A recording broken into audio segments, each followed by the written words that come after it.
I'm going to talk to you guys this afternoon about building scalable stateful services.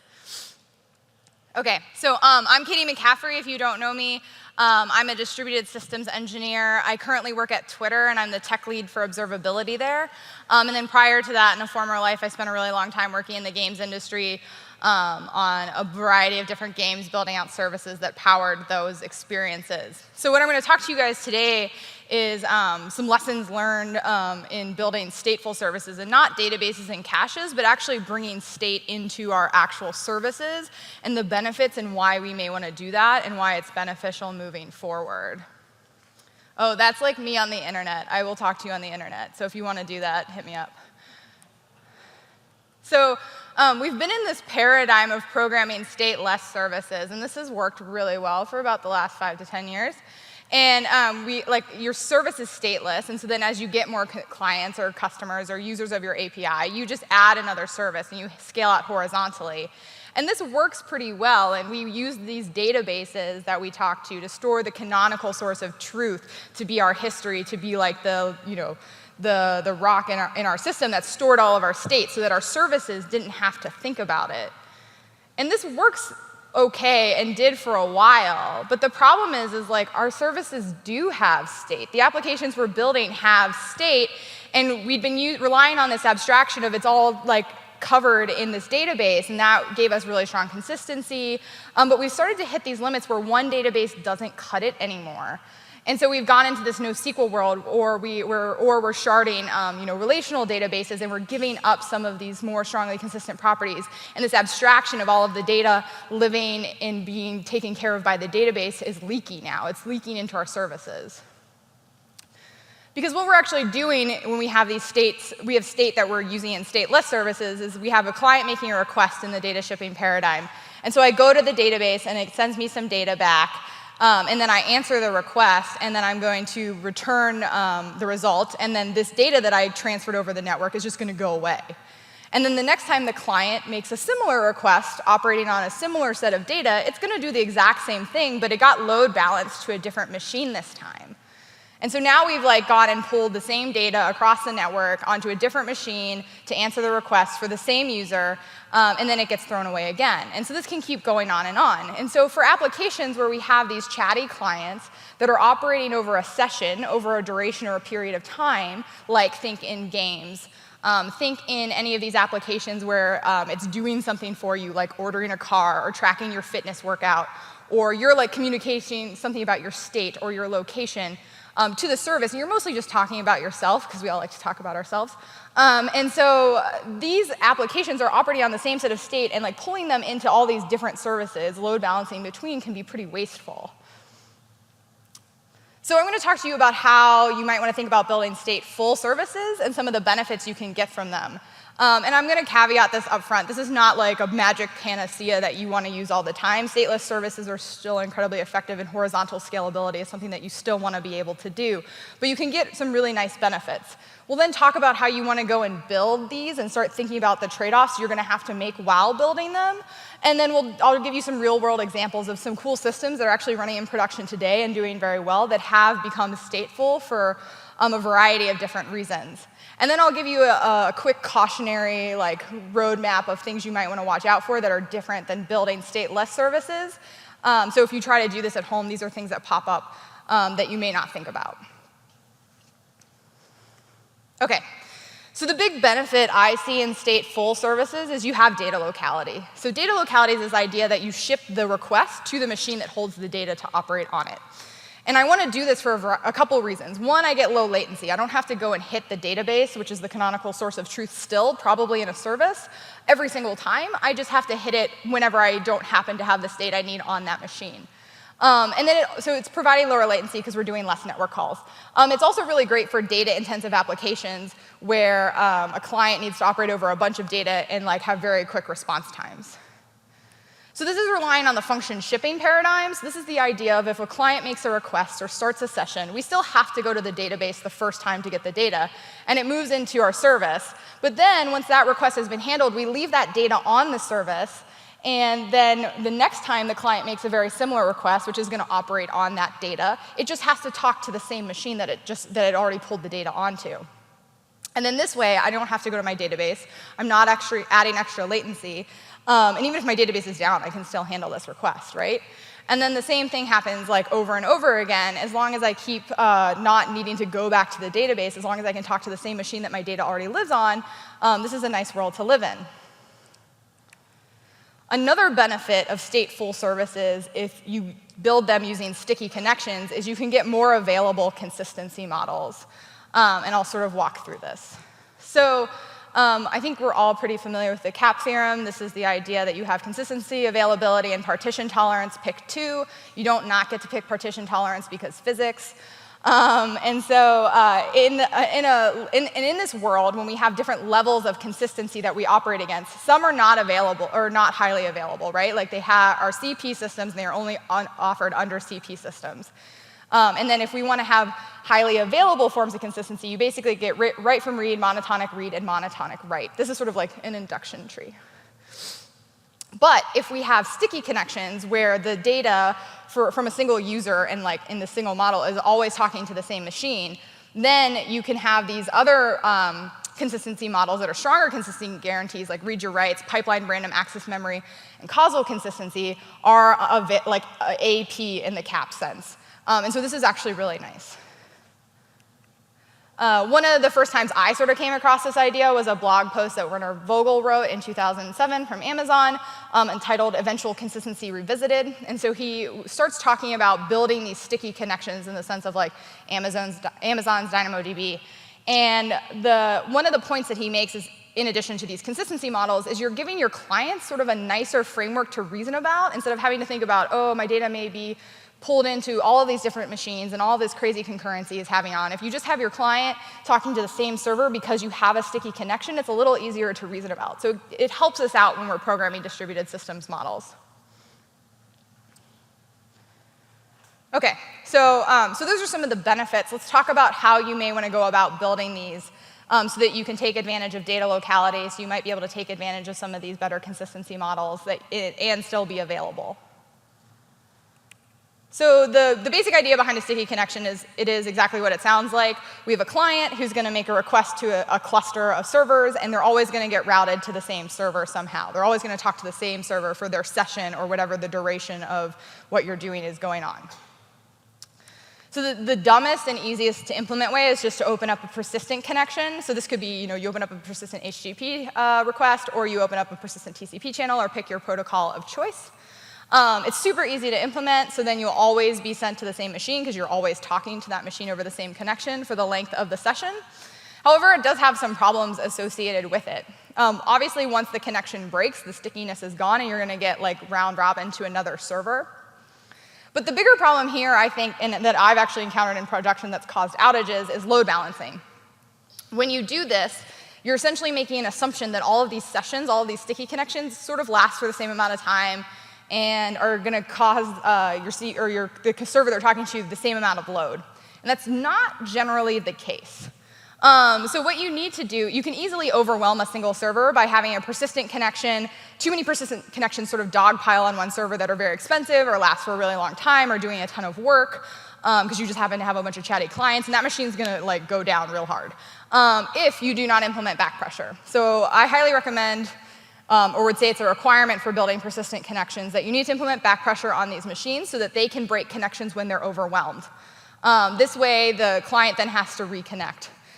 You could also, in addition, do some smarter load balancing logic to say, like, hey, connect to a machine that has like the most resources free, but you still need back pressure. That's like a bare minimum requirement for persistent connections. If you want to do something a little smarter, and this is more beneficial, you can implement some routing logic in your cluster. So this is the idea that a client can talk to any server in the cluster, and then it will be routed to the server that has its data that's going to answer its requests, where it's going to perform its computation.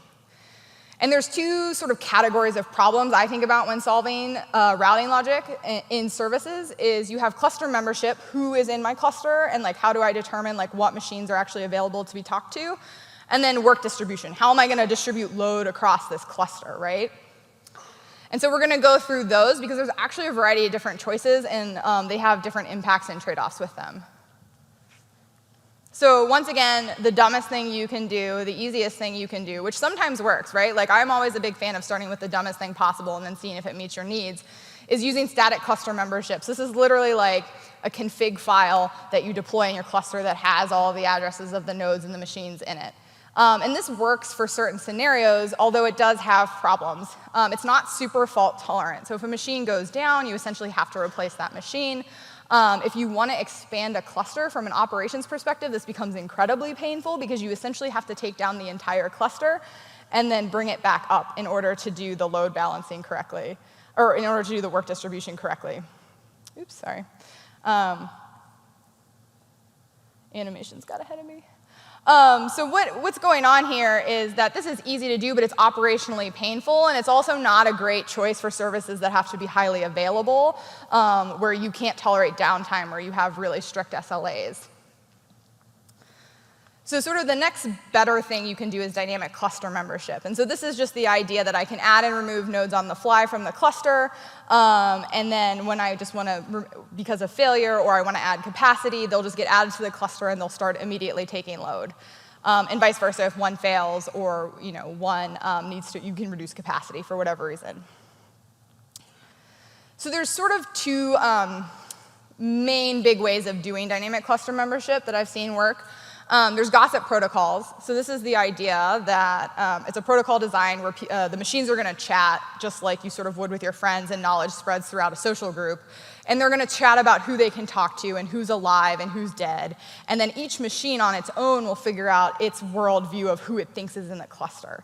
And so it's just deciding based on the messages that it happens to have received. And in sort of like a stable state or a non-failure mode environment where not a lot of churn is happening, all of the machines in the cluster will stabilize to have the same worldview of everyone being who's alive is alive and everyone who's dead is dead. In the case where you have a bunch of network failures, capacity is being added, or like you have a partition in your network, different machines in the cluster can actually have different worldviews of who is in the cluster. So this causes this is like one of the trade-offs that you need to make with dynamic cluster membership is if you want high availability, right? Like these machines don't have to coordinate to figure out who's in the cluster. They can each independently make a decision based on the knowledge that they currently have. Then you use a gossip protocol, but your code and your applications need to be able to tolerate this partition or this uncertainty where work may be getting routed to different nodes for brief periods of time during failure. Conversely, if you need really strong consistency and sort of cluster membership, like everyone needs to have exactly the same worldview, you want to use a consensus system to do this. And so you just, you do this like in a typical way you interact with the consensus system. It controls the ownership of everyone who's in the cluster, and then when that changes, like everyone goes and updates their worldview based on the consensus system that's holding the truth of like cluster membership. The problem with this is that, once again, if that consensus system isn't available, the nodes can't actually route work because they don't know who's in the cluster. It's also going to be slower, right, because you're adding coordination to your system. So sort of like Peter Bayless talked about, right, like we sort of want to avoid this unless we necessarily need it. So I would sort of say this is a last resort when you're designing dynamic cluster membership if you need highly available systems. And then finally, I want to talk, the second problem is work distribution, right? And there's a couple different methods. I'm going to go through three. There's random placement, consistent hashing, and distributed hash tables for determining how to move work throughout your cluster. Random placement sounds super dumb, but it actually can be really effective in certain scenarios. So this is the idea of I get to write to anywhere in the cluster. So when I'm sending a write from my client, any machine that has capacity just takes it. And then on read, I go and I have to actually read from every single machine in the cluster to get the data back. So this isn't actually a sticky connection, but it is a stateful service in the sense of this is a good way to build like in-memory indexes and caches. And I'll actually get to a real-world example that does this and like how it's used in the real world, because it sort of sounds stupid if you're looking at just this example. It's hard to understand like why it would ever work, but it is nice where you have a lot of data and your queries are operating on a large amount of data that is going to be distributed over the entire cluster. I think one that is probably more familiar to people is consistent hashing. This came out of a paper in 1997 from the World Wide Web about how to distribute workloads. The basic idea here is you have deterministic placement of your requests. And we've now mapped our nodes that are in the cluster to the same hash space as the requests that are coming in. And so you're hashing your request based on like whatever the session ID is or whatever the user ID is, depending how you want to partition your workload. And so then you just, as the nodes get mapped to the cluster, and then as a request comes in, it also gets hashed onto the ring, and then you walk right to find the node that's actually going to execute it for you. This is really popular. A lot of databases use this. So like Amazon's DynamoDB uses this. Twitter's Manhattan database uses this. I believe Cassandra uses this. This is pretty basic database work distribution because it is deterministic placement. But the problem with deterministic placement, especially in services where users are coming and going, and I don't necessarily need to keep your data in memory all of the time, like a database does,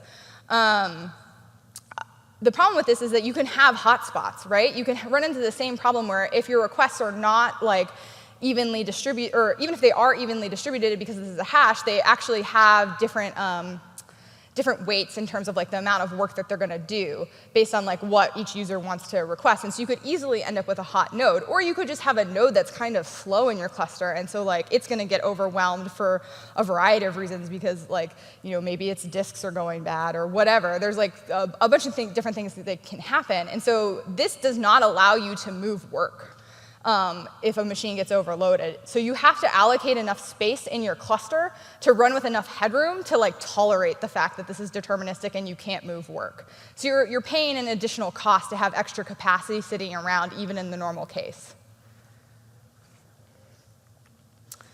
So finally, I want to talk about distributed hash tables for work placement. So the idea here is that I'm going to use a hash again to look up into a distributed hash table where I should execute this work. And so what happens is then I just look at, this holds a reference to the node that I'm going to go talk to that's in my cluster. And then if this is non-deterministic placement, right? Because there's nothing that's forcing me to always go to node A. I could easily remap this client in my system to go to node B or node C should node A become too hot or unavailable for some reason. And so this actually has a lot of nice properties, and I'll get to an example in the real world where this works very well.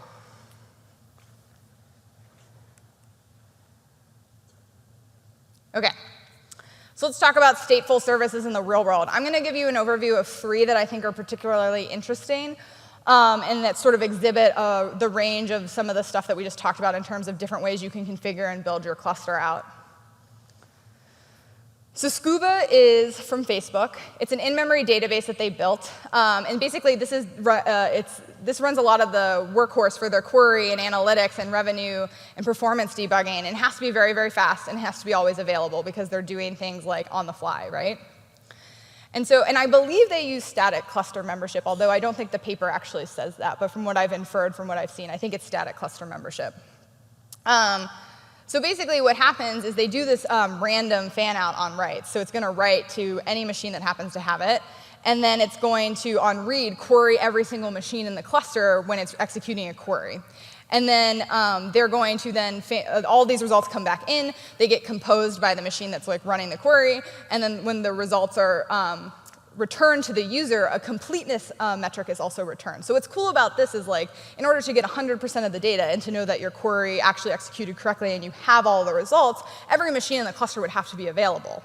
But like, we live in a real world, and that's never the case. And so what they did is they built this in from the start to say, I'm going to tell the requester what percentage of data that I have been able to successfully retrieve data from. And then this allows them to decide if that's an acceptable amount of uncertainty. And so I think that's actually really, really cool. There's a paper on Scuba if you want to go read more. But this is actually a pretty neat system. So they're not using sticky connections, but they are using in-memory for very, very fast data lookups. Another really interesting stateful service that has sort of come out in the last year is Uber built this thing called RingPop. And what it is it's a Node.js library that allows them to do sort of like application layer sharding for their dispatcher platform services. And so the reason they built this is because if you think about what the app is doing, like when you're ordering a car, is it's like talking to the service, and then it's going to like send your information and your location, and then throughout the duration of the ride, it's going to send you more. You're going to update it with your location and information, and then it has to process a bunch of payment and your driver stuff. And if you were getting load balanced to different servers every single time, and that data was constantly being persisted to the database and then pulled back in on every request, that's a ton of latency on the service, and it's a ton of extra load on the database. So what they did is they went and implemented routing logic into this cluster, and so that they can have all of your requests for your session directed to a single machine. And so they do this via using the swim gossip protocol for cluster membership, right? So this is an AP cluster membership thing, so it's not always guaranteed to be totally correct. But they made the choice to always be available because they'd rather have you be able to order a car than like to tell you like, sorry, we can't deal with this because like Zookeeper's down. And then they also use consistent hashing for doing work distribution throughout the cluster. And so once again, this has the problem where you can have hot nodes, and there's really nothing you can do except for add more capacity to the cluster in that case, even if you have a bunch of nodes that are underutilized. This is a really cool project. I highly recommend checking it out. It's open source on GitHub, and there have been a couple extra talks and stuff around it if you want to know more. Finally, I want to talk about Arlenes. So Arlenes is a programming model and runtime for building distributed systems based on the actor model. This came out of Microsoft research from the Extreme Computing group there. And I actually had the pleasure of working with this group to productionize Arlenes when we shipped Halo 4. So we rebuilt all of the Halo 4 services primarily based on Arlenes. And I've talked about Arlenes before, and I've talked about the actor model before, and I'm just going to give you a quick overview, so if you are unfamiliar with it, you understand what's happening. But really, I want to talk about the routing logic in this system, because it's very cool, and it's sort of how Arlenes does a lot of its magic. So what's actually happening, an actor model is this idea for concurrent computation, where actors are the core unit of computation. Actors can communicate with one another by passing asynchronous messages to each other throughout the cluster. And when an actor receives an asynchronous message, it can do one of three things, or all of them. It can send new messages, or as many as it wants. It can update its internal state. And it can create new actors. So essentially what you end up having in a cluster running in any kind of actor model is a bunch of little state machines that are running. And so you are inherently building stateful services when you're using the actor model if they are persisting any state between requests. And we use this very heavily at Halo. We use them like in little in-memory write-through caches. So how this actually works, though, is we just deploy a bunch of machines, and Arlenes runtime takes care of the rest. And so when we got a request, it would go to any machine in the cluster, and then the cluster would actually look up where the actor lived in the cluster and route that message to it. And there's like hundreds to thousands of actors on any single machine in the cluster. So the way they do this is they use a gossip protocol for cluster membership because we chose to be highly available. There's actually, I think now that Arlenes has been open sourced, a Zookeeper implementation of cluster membership, but that's slower. And so you're not going to get the performance benchmarks that are outlined in the Arlenes paper. And then for work distribution, it does this interesting combination of consistent hashing and a distributed hash table that I'm going to walk through because I just think it's neat. And I haven't seen many other real-world systems use this. So this is our Arlenes cluster. We have 6 machines, and then there's a bunch of actors running on any machine. I'm going to get a request from a client that says, hey, I need to send a message to this actor and this ID. And so then what Arlenes' runtime is going to do is apply a consistent hash to that actor ID. And that's going to tell it where the distributed hash table for that ID is located in the cluster. So I'm going to go and then go to the machine that has the distributed hash table entry for my actor. This will then tell me which machine my actor physically lives on, and then the request can get routed to that machine. So this is cool because the consistent hashing part, where you're doing the distributed hash table lookup, is deterministic, and so that's going to be consistent throughout the lifetime of an actor.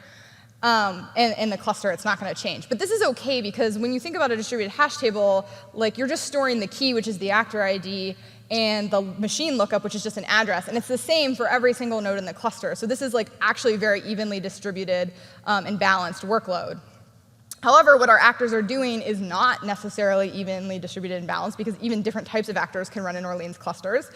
And so we wanted to make sure that if a machine becomes hot, Arlenes can help like rebalance the cluster for you.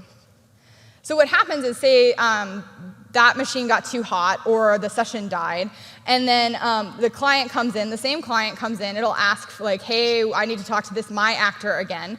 And so it'll get routed to the same distributed hash table, or the same node containing its piece of the distributed hash table. And then that the distributed hash table entry has now changed. The Arlenes cluster has actually updated it to say, hey, it's now on this machine. And it does that for a couple of reasons. One, like the machine that you were talking to before failed, or the actor you were talking to before got like evicted from memory because no one was talking to it for a while. Or your machine was running way too hot, and Arlenes decided, hey, I'm going to move this for you so that machine doesn't get overwhelmed and fall over. And I'm going to use some of this capacity that's not being used on this other machine. This is one of the core reasons that we were able to run our Arlenes clusters in production at 90 to 95% CPU utilization across the cluster. So we were using the entire box because we were able to move work around in a non-deterministic fashion. So I think that was pretty cool, and I think it's like, I would not recommend doing this for like a database, but it is really neat when you start thinking about pulling state into services. Okay, so finally I'm going to talk about some things that are how you might run into trouble, or like gotchas that you might not think of because you've been building stateful or stateless services for a long time. So I think we all know, or we should all know, that unbounded queues are essentially like the devil in distributed systems and will like kill you really, really fast because you're making implicit assumptions. In stateful services, unbounded data structures, like in-memory data structures in the box, are this bad. They will like hurt you really, really fast because, and we don't generally think about this, I think, in stateless services, because if you bound your inputs on any request, then you're assuming that you're processing a reasonable sized amount of data on every request, and then that data structure you create for that request is generally garbage collected or evicted from memory at the end of that request. When you have stateful services and you're persisting a bunch of stuff over a span of requests, you need to put an explicit bound on here because these could grow unboundedly, and then you run out of memory on your machine, or your garbage collector gets really sad and decides it's going to stop the world and garbage collect for a really long time. And then that node essentially looks dead. So this is something that you sort of have to work out. I've actually seen production machines go down because this assumption that like we would never run out of memory and our clients would only send us a reasonable amount of things over a stretch of a session like didn't happen, because clients are not your friends. They're not going to do what you want them to. You're also going to have to deal with memory management. And you do have to deal with this in stateless service to some extent, but you don't have to tune generally as much. So basically, because we're in a stateful world and we're persisting data for the lifetime of the session, which could be minutes, hours, whatever, days even, things are going to get persisted into the lowest or the longest lived generation of garbage collection, so like G2 in the CLR. And so at this point, that's generally more expensive to collect. Especially if you have a bunch of references that are spanning generations of your garbage collector, that's going to get really expensive to collect. And so you sort of have to think about this more so in stateful services and be aware of how your garbage collector is actually running. Or you could just say, totally, I'm not going to even worry about it and go and implement unmanaged code. Like Scuba is all in C++, I believe, and so they like don't even deal with the garbage collector problem. So like Arlenes runs .NET CLR. And so that is a garbage collected thing. We did run into this problem, but we were able to work with our garbage collector and tune it, and also realize we were just persisting a lot of state that we never used. And so we sort of cleaned up our request. But you have to be a little more careful about what you actually are persisting, because this does have an associated cost with it. And then finally, the sort of last gotcha is this idea of reloading state.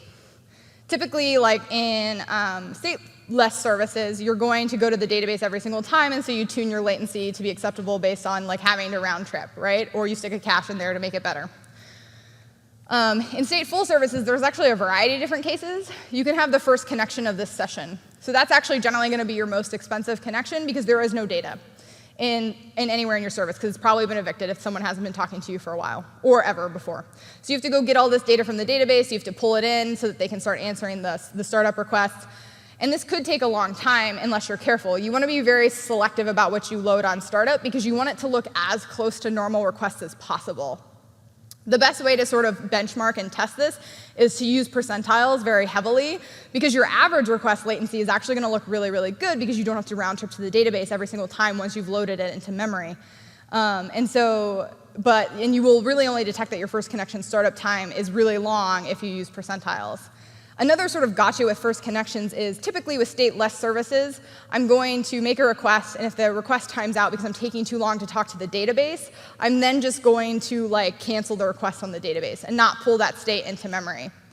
But with stateful services, you know the client's going to come back and ask you for that data right away again, and so you might as well just keep pulling it into memory even if the first request has failed and that client has timed out. Because then they're just going to ask for it again on a retry, and it will get routed to the same machine, and then the data will just be there, and it will be fast. So typically in Halo, we had this issue where I think on game startup, sometimes the first connection would actually time out. And so we just kept pulling the data in from the database, and then the next time the game box actually retried, it would succeed. And so we're talking, hundreds of milliseconds of time. This actually wasn't user noticeable, especially since there was a really pretty animation playing on the screen for them to watch. And so then by the time it was distract, and then we got to do our things on the services. And so then by the time they came back the second time, we just kept pulling the data that we needed, especially if it was a player who had played a lot or we had a ton of load just because our Azure table, we were stressing that connection. This worked really, really well for us. Another thing that's going to cause problems in terms of reloading state is recovering from a crash. So if you have to rehydrate an entire box after recovering from a crash, that could be expensive if you're not just lazily loading everything. And sometimes you can get away with lazily loading, and sometimes you can't. And then in the same way, deploying new code, you're going to have this problem where you have to take down an entire box and bring up a whole nother box. And if you can't non-deterministically place things, or you don't have dynamic cluster membership, then this is also going to cause problems for you. So one interesting way to solve this that we sort of came across was, or that I've come across, is that Facebook published a paper called Fast Restarts at Facebook. And this was actually designed for their Scuba system because they had the same problem. They had this in-memory database that was holding a ton of memory in data that was persisted to hard disk. And so on a crash or on a deploy, they would take down the process that was currently running, and then they would spin up a new machine, and then they would have to read everything from disk. And this took hours, per machine. And because of their SLAs, they had to do a very slow rolling restart of the entire cluster that took, I think, up to 12 hours.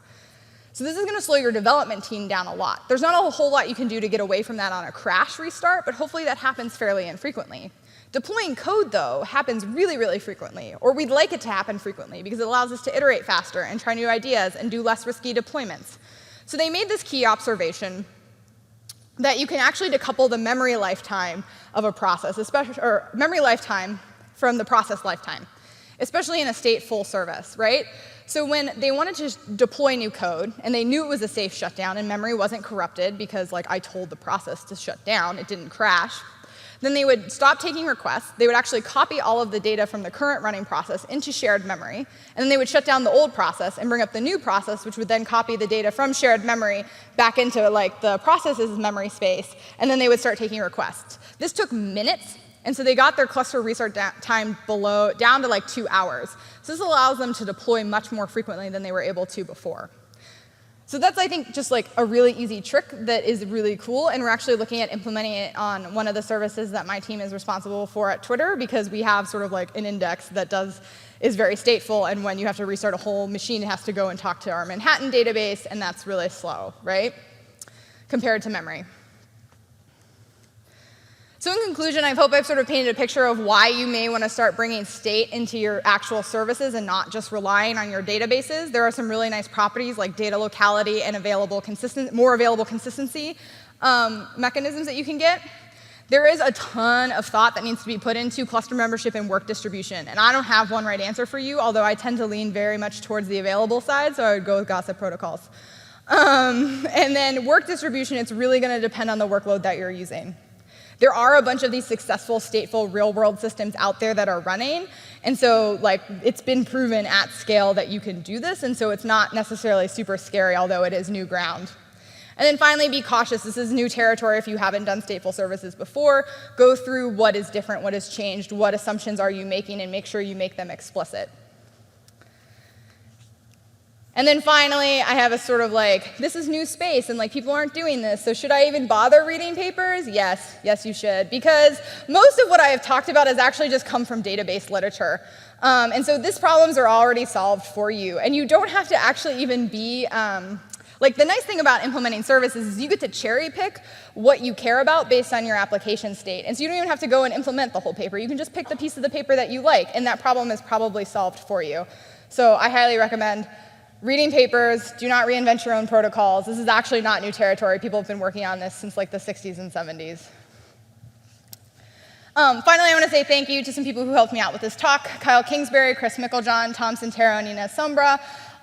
Thank you guys so much for all of your help, and that is all I have for you, so I think we have time for like one question.